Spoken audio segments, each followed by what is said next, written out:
Last week we saw the SADC delegation ichipinda nyika yeZimbabwe vachiinvestigate vachiona kuti aiwa preparations ari kuitwa for the upcoming SADC summit Zimbabwe yakamita all the required criterias here. Vanopinda vachiinvestigate vachiona muzara nhasi ona an update tichiona kuti aiwa those guys vange vanzi vari kubuda musi wa23 and then nhasi musi wa23 pane update yavanopa about the preparations for the upcoming SADC summit. Saipinda mashuka abuda vachitaura rebva subscribe or like watching on the bell icon. Tichipinda paendo peSADC munoona there's a lady ari kuanonza achitaura achiti panonyorwa pachinzi SADC secretariat preparatory mission for 44th ordinary summit of the Southern African Development Community head of states and government visit all venues for the summit, preceding meetings and side events in Harare, Zimbabwe.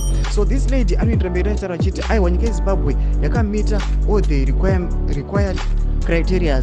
Vanotaura mazviko kuti aiwa we are pleased nemadevelopments ari kuitwa munyika yeZimbabwe, preparations avari kuita nekumobiliza kwavari kuita, but anoenderamberi achiti pane just a portion vanongoda kungoitwa polish up, but almost all the required criteria have been met.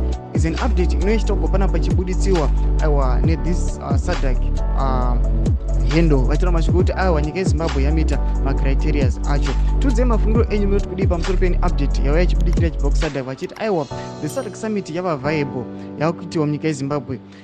Tudze mafungiro enyu pinai comment section medu, musana kusubscribe, kulike, turn on the bell icon.